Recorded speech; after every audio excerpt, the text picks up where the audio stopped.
If you find yourself on a red-eye flight and realize you have an entire row to yourself, do not celebrate. You aren't lucky. You've become an accidental host. This isn't a normal flight, and those empty seats are already claimed. If you want to walk off that plane when it lands, you need to follow the rules of the empty row. First, never use more than one seatbelt. You might think stretching out across all 3 seats is a luxury, but the middle and aisle seats are reserved. If you feel a sudden weight beside you or hear the click of a buckle that you didn't touch, do not look. Stare straight ahead at the seatback monitor. If the monitor is off, stare at your own reflection. Just do not acknowledge the passenger who isn't there. Second, keep your window shade closed between the hours of 2 and 4 a.m. You might hear something tapping on the glass. It will sound like a bird, or perhaps a rhythmic drumming of fingers. Ignore it. We are at 30,000 feet.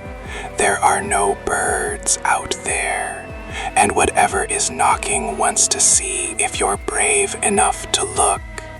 If you do look, you won't like what's looking back. Third, pay attention to the flight attendants. If a stewardess approaches you wearing a uniform that looks slightly out of date, think 1970s polyester, and offers you a hot towel, refuse it politely. Do not make eye contact. Her eyes will be the color of television static, and if you take that towel, you'll find it's soaked in something much thicker and darker than water. Fourth, if the fasten seatbelt sign flashes 3 times in rapid succession without an announcement from the captain, tuck your hands under your thighs and hold your breath. Something is walking down the aisle. It isn't the crew, and it isn't a passenger looking for the restroom. It stops at the rows with empty seats to count who is left.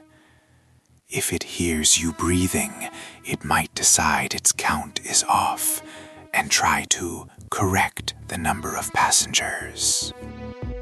Fifth, if you need to use the restroom, look at the floor of the aisle first.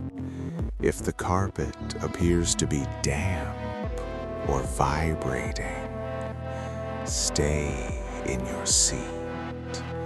It doesn't matter how badly you have to go. Stepping onto that carpet is like stepping into another cabin entirely.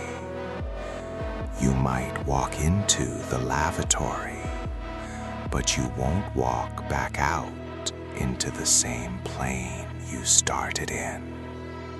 Sixth, do not fall asleep if the person in the row behind you starts whispering. They aren't talking to a seatmate. They are reciting your personal information, your name, your address, the names of your parents. If they reach the part about how you are going to die, you must scream. Scream as loud as you can. The noise is the only thing that will snap the cabin back into our reality. If you follow these rules, the sun will eventually rise, the cabin lights will brighten, and the row will feel truly empty again. You'll walk off the plane, exhausted but alive. Just don't be surprised if, for the next week, you still feel a phantom weight sitting on the edge of your bed while you sleep. Subscribe for more rules to stay alive.